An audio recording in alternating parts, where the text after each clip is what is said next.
Vérissure, le numéro 1 des alarmes en France. Rendez-vous sur vérissure.fr pour votre demande de devis gratuit. Vérissure présente. Sud Radio, le numérique pour tous, Vanessa Pérez.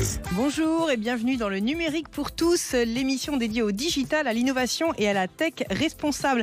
Je suis ravie de vous retrouver et aujourd'hui on va parler cybersécurité. Alors quelles seront les grandes tendances et les menaces qui nous attendent dans les mois à venir en matière de cybermenaces et d'attaques numériques?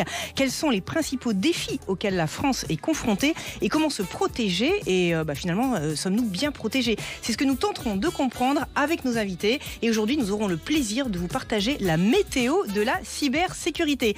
Le numérique pour tous spécial cybersécurité, c'est tout de suite et c'est sur Sud Radio.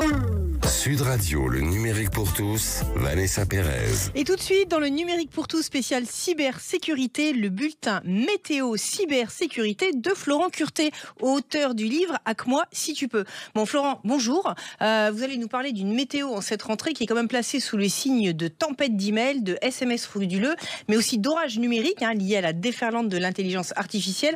Donc prudence et prévention sur le web sont les maîtres mots en cette rentrée, si j'ai bien compris. Bonjour Vanessa et bonjour à tous nos auditeurs. Alors oui, tout à fait, une rentrée placée sous le signe de nombreuses intempéries, tant pour les particuliers que les entreprises ou les collectivités. Menaces que quelques conseils permettront d'atténuer. Pour commencer, on peut parler d'un bilan de la météo estivale. Donc cet été, de nombreux orages dans les régions du hacking, c'est-à-dire les failles, virus et autres chevaux de Troie. Avec notamment l'attaque très récente de Pôle emploi d'ailleurs, qui est venue le 22 août, dans la nuit du 22 août. Alors, il y a déjà 10 millions de données de personnes qui sont sur le darknet, mises en vente. La source proviendrait apparemment d'un des prestataires de Pôle emploi. Aucune demande de rançon semble avoir été demandée, voilà. Mais en clair, ce qu'il faut en conclure, c'est que les règles de défense, ça doivent s'appliquer non pas seulement à ses collaborateurs, mais également à l'environnement complet de l'entreprise, y compris les sous-traitants. Florent, le temps a été désastreux aussi dans le domaine de ce que l'on appelle le ransomware. Oui, Vanessa. Alors, le ransomware, on le rappelle, c'est une prise en otage numérique des données d'une collectivité, d'une société. Et pour le coup, cette fois-ci, ça a été le centre hospitalier universitaire de Rennes qui en a fait les frais. Cette fois-ci, la faille semblerait venir plutôt d'un compte interne à la collectivité, à la structure. Et ça a laissé libre cours aux hackers de siphonner toutes les données. Alors, pour ce genre de cas de figure, il faut appliquer le principe du moindre privilège et privilégier une authentification à double facteur, c'est-à-dire un mot de passe puis un appel téléphonique ou un SMS. Très clair. Florent, j'aimerais quand même qu'on n'oublie pas le cas de Monique B, qui elle a vraiment pris une douche froide cet été, si on peut le dire ainsi. Oui, mais ça c'est un cas classique, c'est un cas d'école, on va dire. C'est une personne un petit peu âgée, un peu peut-être dépassée par certaines technologies, et elle a reçu un SMS frauduleux, elle a rentré ses codes de carte bancaire et s'est fait un petit peu dépouiller de son compte d'épargne. Bon, Florent, en synthèse, on sent définitivement que le dérèglement climatique va attaquer le domaine du cyber. Que prévoyez-vous pour cet automne et est-ce qu'on va continuer sur cette tendance ? Alors, Vanessa, je crois que la tendance n'est pas forcément très bonne. Il faudra redoubler de vigilance, surtout avec la tempête de l'intelligence artificielle qui fleurit un petit peu de partout. ChatGPT étant l'exemple le plus connu de tous, mais on peut d'ailleurs le prendre pour exemple. Plus de 100 000 comptes ont déjà été dérobés sur cette structure. Donc, faut toujours redoubler de vigilance, ne faire confiance à personne sur le web et éviter tout clic inutile si vous avez un doute. Merci beaucoup, Florent. On va suivre vos précieux conseils et d'ici là, prenez soin de vous en ligne. Merci. Sud Radio, le numérique pour tous, Vanessa Pérez. Et tout de suite, j'ai le plaisir d'accueillir le président du Collège Conseil et Services de la Fédération Française de Cybersécurité, également directeur délégué de APAV Digital, un groupe international référent dans le domaine de la maîtrise des risques. J'ai nommé Harold Huillier. Harold, bonjour, on est ravis de vous avoir en plateau. Alors, pour commencer, parce qu'on aime bien commencer par les définitions, Harold, j'aimerais que vous nous disiez quel est le rôle de la Fédération Française de la Cybersécurité et qui adhère à cette fédération ? Alors, la Fédération Française de Cybersécurité rassemble tous les acteurs de la cybersécurité en France. Notre mission principale est de soutenir ces acteurs en leur fournissant des services et en facilitant le partage d'informations. Nos adhérents vont de la petite entreprise aux grandes entreprises, mais également des organismes de formation et même des entités publiques. Donc cette diversité nous permet d'avoir une vision globale des enjeux de cybersécurité en France. Alors Harold, on l'a entendu, les tactiques de cybersécurité n'ont de cesse de se sophistiquer. Aucune entreprise ou particulier ne sera forcément épargné dans les mois ou les années à venir.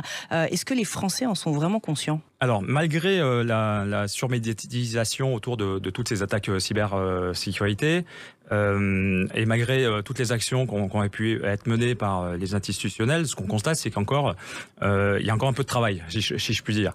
On a noté qu'un tiers des entreprises ne se sentaient pas concernées par les cyberattaques. Et concernant le grand public, on a tendance à baisser notre garde dès lors qu'on franchit les barrières du physique au virtuel. En aucun cas, lorsque vous croisez une personne dans la rue qui viendrait vous demander vos photos de vacances ou vos coordonnées bancaires, même s'il est plutôt sympathique, vous ne transmettrez ces éléments. Dans le virtuel, on a tendance à baisser notre garde et assez facilement répondre à un SMS ou un mail et en transmettant ces éléments. Alors, on est en train d'assister à une déferlance de l'intelligence artificielle en cette rentrée, avec notamment des applications comme ChatGPT. Pour vous, ce sont des opportunités de générer de nouvelles attaques ? Il faut être vigilant là aussi ? Alors, l'IA, comme ChatGPT, est une épée à double tranchant. D'un côté, ça nous aide à nous défendre contre les menaces.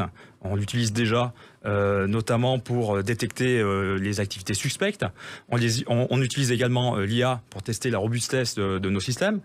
Et côté cyberattaquant, le ChatGPT, on va dire, ça introduit de nouveaux risques. Le premier risque, c'est que ça permet aux cyberattaquants d'avoir un outil leur permettant de traiter un grand nombre de données pour trouver les vulnérabilités des systèmes. Et de l'autre côté, ChatGPT, comme on a pu le voir, ça permet également à des personnes non initiés ou faiblement initiés en IT de pouvoir créer des attaques, de contextualiser des attaques à travers de mails de faux phishing ou des attaques nouvelles. Alors concrètement, Harold, les grandes tendances, si on peut parler comme ça, les grandes tendances en termes d'attaques cyber contre lesquelles il va falloir se prémunir, vous pourriez nous les résumer ? Alors, on a noté en première tendance les SMS frauduleux. Ça a débarqué d'abord. Vous avez certainement, certains d'entre vous, reçu un SMS de la Sécurité sociale en vous disant que votre carte vitale était expirée. Alors ce type de SMS, on a eu également la vague des colis pour lesquels on vous demandait des frais complémentaires. Et désormais, avec la rentrée, on a de plus en plus de SMS concernant le paiement de contraventions. Donc ça, c'est le premier type d'attaque. Donc ça arrive sur votre téléphone mobile et là, il ne faut surtout pas répondre. On va le répéter très concrètement, mais surtout, vous détruisez ce message et vous n'allez surtout pas sur le lien. Exactement, on est d'accord. Donc oui, effectivement, nous voyons apparaître de plus en plus de cyberattaques par biais de QR code. Donc c'est presque des attaques physiques, on va dire. Vous retrouvez un matin ou un après-midi sur votre pare-brise un papier avec un QR code vous disant voilà, vous êtes en anomalie et vous avez une contravention, il faut la régler.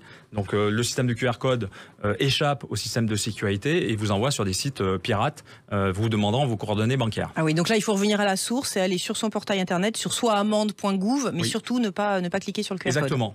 On a également deux types d'attaques qui sont toujours courantes. Ce sont les arnaques par téléphone. Là, donc on voit fleurir avec la rentrée, notamment le paiement des impôts, un nombre d'appels important de cybercriminels. Donc ils se font passer pour, par exemple, quelqu'un du Trésor public en vous disant, alors tout d'abord, ils vous mettent en confiance parce qu'ils vous transmettent des éléments confidentiels, comme votre numéro fiscal ou le montant que vous avez déclaré aux impôts, donc sur des éléments difficilement accessibles, mais probablement que ces éléments, il les a achetés sur le darknet, voire il les a piratés directement sur votre boîte mail. Et une fois que vous êtes en confiance, il va vous dire, voilà, vous êtes en irrégularité parce que le montant que vous avez déclaré n'était pas le bon. Il faut verser 150 €. Plutôt que de vous mettre en contentieux, je vous envoie un SMS ou un mail avec des éléments, un lien pour régler cette différence. Et là, vous êtes devant la précipitation, vous avez tendance à faire le nécessaire. On rappellera jamais assez, ça c'est un type de cyberattaque assez fréquent. Vous raccrochez et vous appelez votre centre des impôts qui vous confirmera ou pas le bien fondé de cet appel. Oui, parce que généralement les impôts ne vous appellent pas. Soit ils vous envoient un mail officiel, on va dire, mais rarement ils vous téléphonent. Complètement. Alors si on parle maintenant des mails, les mails, il faut savoir que ce sont toujours, et c'est plutôt le fonds de commerce des cyberattaquants, une typologie d'attaque. C'est-à-dire qu'une fois que, par exemple, pour les entreprises, ils ont pris la main sur votre boîte mail, on a eu des cas cet été, on a eu une agricultrice en Bretagne qui vendait du matériel à un individu. Les cybercriminels ont hacké sa boîte mail et ont envoyé un faux RIM à sa banque pour faire le virement. Ah oui. Alors là, on parle des particuliers, mais j'aimerais aussi savoir, au niveau des entreprises, des PME, des entreprises, si elles ne se protègent pas, quelles peuvent être les conséquences? Apparemment, ça peut être désastreux. Complètement. Alors nous, on a noté 3 conséquences majeures. La première, c'est l'indisponibilité des systèmes informatiques. La deuxième, c'est la perte financière. Et enfin, c'est le vol de données. Donc imaginez un instant, vous êtes victime d'une cyberattaque, vous n'avez plus accès à vos outils numériques, à votre base client, à votre plateforme de réservation, à votre comptabilité. En somme, votre entreprise est paralysée. Cette immobilisation peut durer des semaines, voire plus. Et ensuite, vous avez des effets secondaires. Comme vous ne pouvez plus servir vos clients, ceux-ci vont se détourner vers la concurrence. Deuxièmement, votre réputation va être entachée. Ce qu'on a noté, c'est que le risque de défaillance d'une entreprise augmente de 50% dans les 6 mois suite à une cyberattaque. Ah oui. Harold, vous dirigez le groupe APAV Digital. On le rappelle, c'est un groupe international référent dans le domaine de la maîtrise des risques. Et vous avez récemment publié une étude qui révèle que 70% des attaques, en fait, passent par le biais des salariés. Vous pourriez nous expliciter ce chiffre ? Oui, bien sûr. Alors tout d'abord, je tiens à préciser que chez APAV Digital, notre mission est d'accompagner les entreprises pour la gestion de leurs risques numériques. À travers nos études qu'on a menées récemment, en juin, on a interrogé un peu plus de 100 000 entreprises. Et parmi ces répondants, 21% de ces entreprises nous ont fait part d'avoir été cyberattaquées. Et lorsqu'on leur pose la question sur la typologie d'attaque, 70% des attaques passent par le salarié. Donc c'est un chiffre qui est révélateur. L'importance de sensibiliser et former les salariés est indéniable. Donc ça veut dire qu'un salarié va cliquer sur un email frauduleux ou va introduire une clé USB, c'est ça que vous voulez dire ? Complètement, c'est-à-dire que par méconnaissance et mégarde, on reçoit tous énormément de mails, on va cliquer sur un mail avec une pièce jointe, qui peut être par exemple une consultation, un appel d'offres, un document soi-disant de client, et là on tombe dans le piège, on va télécharger une pièce, peut-être même sans le voir, et puis le hacker va pouvoir l'utiliser a posteriori en prenant la main sur la boîte mail, et comme le cas que j'ai cité tout à l'heure, par exemple, envoyer de nouvelles coordonnées bancaires à vos clients afin de récupérer les versements de vos factures. Donc là aussi, vigilance. Harold, la Coupe du Monde de rugby a commencé, il va battre son plein, on est dans une année olympique, toute cette actualité va être génératrice justement de menaces potentielles ? Alors tous les grands événements sont générateurs de démultiplication de cyberattaques. On l'a vu au dernier JO. C'est le cas, ça va être le cas pendant la Coupe du Monde de rugby. Ça va être le cas également pendant les JO. Donc on s'y prépare, on fait du préventif. Donc on a des organisations qui ont été mises en place au cœur du système. Mais néanmoins, chacun et chaque entreprise doit se prémunir. C'est important de sensibiliser vos salariés. C'est important également de vous dire que probablement vous allez peut-être être victime du cyberattaque. J'ai envie de dire, c'est pas grave du moment que vous êtes prêt. Je prends l'exemple d'un hôtelier. Vous avez probablement une plateforme de réservation en ligne. Si vous n'avez plus accès à votre plateforme, ça va être compliqué de pouvoir vous loger vos clients. Moi, ce qu'on vous invite à faire de façon assez pragmatique, c'est peut-être pendant ces périodes-là de recopier sur un classeur papier les réservations de vos chambres. Nous, le groupe APAV, on peut vous accompagner à premièrement sensibiliser votre personnel et mettre en place les bons dispositifs pour, au cas où, vous prémunir et continuer à exercer lors d'une cyberattaque. Merci beaucoup Harold Lhuillier. Je rappelle que vous êtes directeur délégué de APAV Digital. Restez avec nous dans quelques instants. Nous vous ferons découvrir encore et toujours davantage de cybermenaces et surtout nous vous donnerons les conseils pour vous en protéger. Le numérique pour tous, ça continue dans quelques instants et c'est sur Sud Radio. Vérissure, le numéro 1 des alarmes en France. Rendez-vous sur vérissure.fr pour votre demande de devis gratuit. Vérissure présente. Sud Radio, le numérique pour tous, tous, Vanessa Pérez. Et tout de suite, pour nous expliquer quels sont les cyber-risques majeurs que nous courons à titre personnel et comment s'en préserver, j'ai le plaisir d'accueillir Nassira Salvan. Alors Nassira, bonjour. Vous êtes docteur en informatique, présidente du Collège Emploi de la Fédération française de la cybersécurité et fondatrice présidente du CEF6 qui promeut la place des femmes dans la cybersécurité. Et j'ai envie de rajouter quelque chose parce que j'adore le titre de votre dernier livre. Il y en a deux d'ailleurs. Ça s'appelle « Je ne porte pas de sweat à capuche, pourtant je travaille dans la cybersécurité ». Et le deuxième, « Je suis une femme et je travaille dans la cybersécurité ». Voilà, beaucoup de choses sur vous. On en parlera tout à l'heure. Nassira, j'aimerais revenir sur cet événement qui a animé l'actualité cyber de l'été, notamment avec le hacking d'un sous-traitant de Pôle emploi. Concrètement, quel est l'objectif d'une telle attaque et que peut-on dire justement aux adhérents de Pôle emploi pour s'en prémunir? L'objectif avant tout. L'objectif, c'est de voler les données. Une fois qu'on a volé les données, qu'elles sont en vente libre dans le dark web, celui qui va les acheter va les exploiter. Comment il va les exploiter? Il va justement envoyer des SMS, envoyer des emails pour récupérer encore plus d'informations. Si on a le numéro de la sécurité sociale, la carte vitale, on a tout. Donc on a un risque probablement d'une usurpation d'identité. Donc on pourrait monter un prêt bancaire au nom de cette personne. On pourrait aussi envoyer des mails frauduleux et de toute façon grâce au mail ou grâce au SMS, récupérer par exemple les identifiants bancaires, et à ce moment-là c'est le vol d'argent. Donc à ce moment-là c'est un autre type de menace. Il y a un autre type de menace, on installe un malware, on installe un virus grâce au clic qui est avec le SMS, de façon à faire un ransomware. Vous payez de l'argent, sinon je débloque pas votre PC. Il faut savoir que Pôle emploi n'envoie pas d'SMS, que Pôle emploi ne vous demande pas de modifier vos identifiants. Si vous avez un doute, il faut appeler votre conseiller. De la même façon, appelez votre conseiller bancaire. De toute façon, tous ces organismes-là ne vous envoient pas SMS, ne vous envoient pas un email, mais vous avez un contact. Appelez le contact, soyez très très très vigilants. Alors là, on ne le répétera jamais assez, effectivement, il faut aller sur la page portail sur le site web et ne surtout pas répondre à ce type d'interaction en fait, qui vous sollicite dans l'immédiateté. Simplement prendre le téléphone, appeler son conseiller, son conseiller bancaire, son conseiller Pôle emploi, son conseiller aux impôts, son conseiller de la sécurité sociale. Il y a des numéros de téléphone, il faut les utiliser. D'une manière plus globale, comment se protéger justement si on est un particulier par rapport à toutes ces sollicitations? C'est quoi l'état d'esprit dans lequel il faut être? Parce que sinon on devient paranoïaque de tout. Il faut être vigilant. Oui. Il faut être vigilant par rapport à ce qu'on va recevoir. Si on reçoit un email d'une personne qu'on ne connaît pas, si on reçoit un SMS d'une personne qu'on ne connaît pas, il faut être vigilant. Il faut regarder l'email, il faut mettre juste la petite souris et voir un peu si on vous envoie, par exemple, LCL, votre banque vous écrit. Le L, ça peut être un I majuscule. Donc il faut être juste vigilance.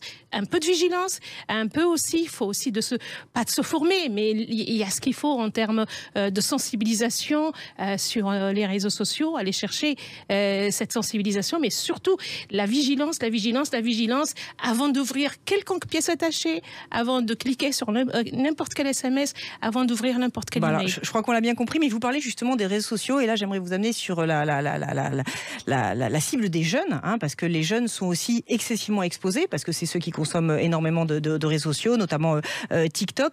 D'abord, contre quoi les parents, face à quoi les parents devraient être vigilants vis-à-vis des plus jeunes, et quels conseils aimeriez-vous leur donner?